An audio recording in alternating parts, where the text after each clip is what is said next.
Hey everyone, hope you guys are enjoying Monster Hunter Rise or Monster Hunter Rise Sunbreak in whichever platform you decided to play it on. Today we're going to be checking out the fact that Capcom went ahead and revealed one of the upcoming event quests that we're going to be able to get later as part of the 4th free title update. So we essentially have a direct confirmation from Capcom themselves regarding one of the upcoming challenges, and I do think it's a particularly interesting one since it is tied specifically to Hazard event quest. Remember that hazards are essentially turning quickly into the most difficult type of challenges that we have seen for Sunbreak, not directly tied to Anomaly Investigation 220 quests. And I'm specifically talking about the 3 types that I covered in a series of videos that I put out in the past few weeks, where I was discussing Anomaly Investigation level 220 plus for the Risen Elders, Camilios, Teostra, and Kushala Daora, where you have these unique versions of these monsters through Anomaly Investigation quests north of level 200 up all the way up to 220, where you can find unique versions of them with unique basically qualifiers and exciting new attacks. These encounters are easily the most difficult versions of any encounter you have for endgame related content in Sunbreak, and now these hazard event quests are being added in kind of like to be juxtaposed, a little bit different but almost kind of like the same. Monsters will have higher damage, higher resistances, certainly a lot more health, and they are mostly arena driven quests. And Capcom essentially took to social media to confirm in both the Japanese and North American Twitter account that they are going to be the next one will be part of the new developer challenge. So they posted this originally in the Japanese post. It reads essentially the same as the English one, so we're going to disregard the Japanese one for now, although I will be circling back to one specific thing about that in a second. But they simply just mentioned that for the next Sunbreak developer challenge, a member of the team will clash with Flaming Espenas in a hazard quest. What weapon will they wield will be decided by you, with weapons that are ranked close to second in previous polls competing for your vote: longsword, hammer, and greatsword. So I'm going to be leaving a link in the description below for you guys to check out which one of these weapons you want the developers to go ahead and play. In previous instances, whenever we have developers kind of checking out a weapon of choice specifically voted on by the audience, you end up seeing the developers go ahead and tackle that weapon and maybe give it some sort of boost, some quality of life improvements, small adjustments, and things of that nature. We haven't always had that happen, but of course a lot of people will always end up hoping that that is the case. Now, the voting as of the time of this video recording, and of course that will change by the time that it goes final. We will be covering that at a separate video once we actually do know. Links in the description below for you guys can vote on whichever weapon you want, and I would actually suggest you vote on all of their polls that they have separately, at the very least the North American one and the Japanese ones, which usually tend to be the ones that get the most amount of votes, because in the subsequent post they confirmed that in the addition to this account, the Monster Hunter Rise Japan and Capcom Asia and other regional accounts will also be conducting a similar survey during this period. The total of votes combined will be the weapon that they use with the type of most overall votes for the next challenge. So essentially, if you want them to see used like hammer or greatsword or longsword, vote for that weapon at the very least on 2 polls, so you can stack up the votes in that regard. Essentially what we're looking at here is from the polls that I looked at, again, further the video recording, as at the time of the video recording, hammer is up 47%, greatsword is 32%, and longsword is 19% in the North American polls. Whereas on the Japanese version of the poll, you have, I believe it's hammer up at 44%, greatsword at 23%, and longsword at 31%. So longsword is second as opposed to greatsword in the Japanese voting, but hammer is still the most higher vote. So maybe chances are hammer will eventually win out unless something drastic happens.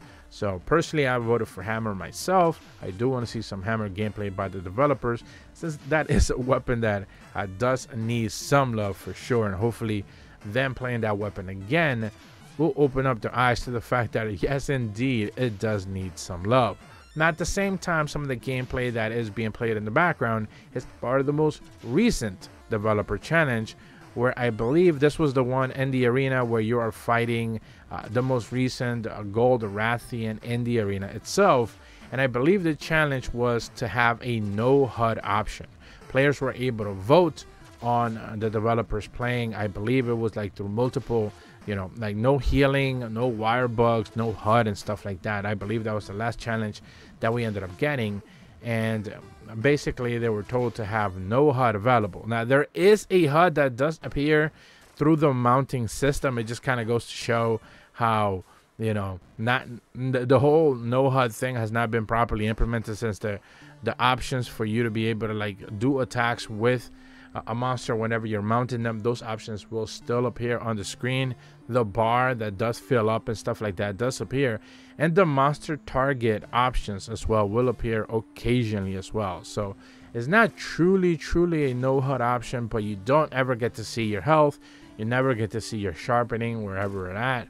If it was a gunner, most likely you wouldn't be able to see what ammo count you're in, which would be extremely annoying for me personally.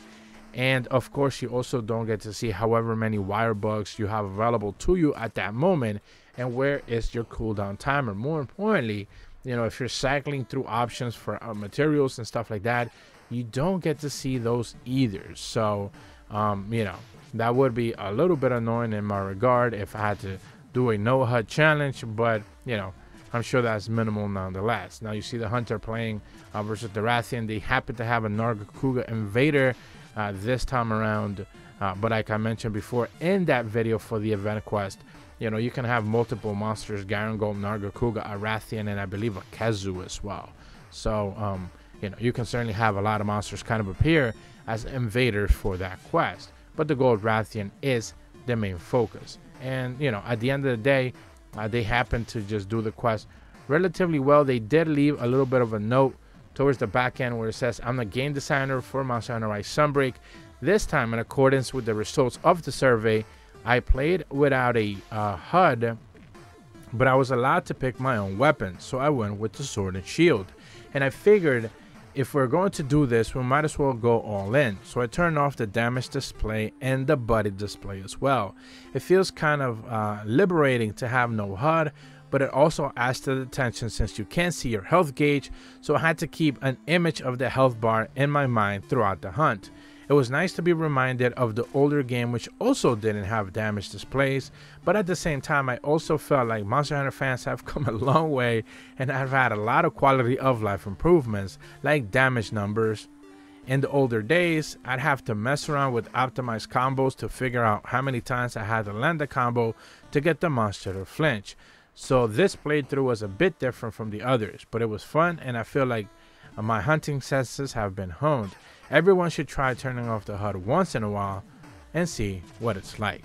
And that is the Challenger developer comment from a designer of Monster Hunter Rise Sunbreak. So it's interesting to see how they take it, how they view it.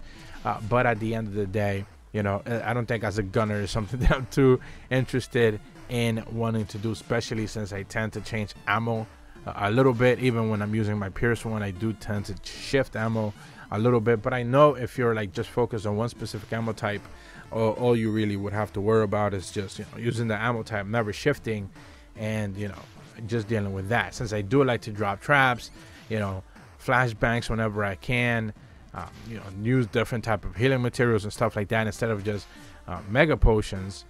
Probably it wouldn't be such a good part of my specific challenge, since I would just be kind of lost toggling, trying to find the proper item and using up all the materials, and at the end of the day not getting a lot of hunting done. So once again, I'm going to be leaving a link in the description below for you guys to go ahead and vote on the upcoming challenge, which will be introducing this Flaming Aspina's Hazard quest. Now this is something that I've spoken about before when I covered all the 15 upcoming event quests that are part of the 4th free title update, and we know that there's going to be one more. We recently got, I believe it was the Violet Mitsuzune event quest.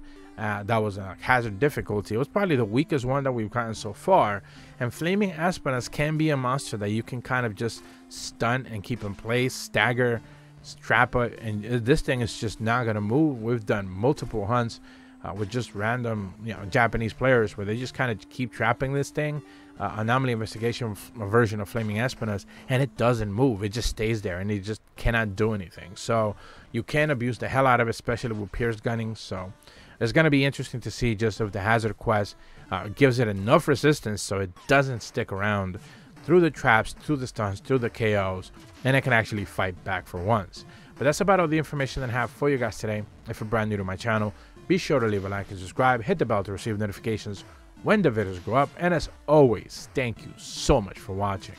See ya.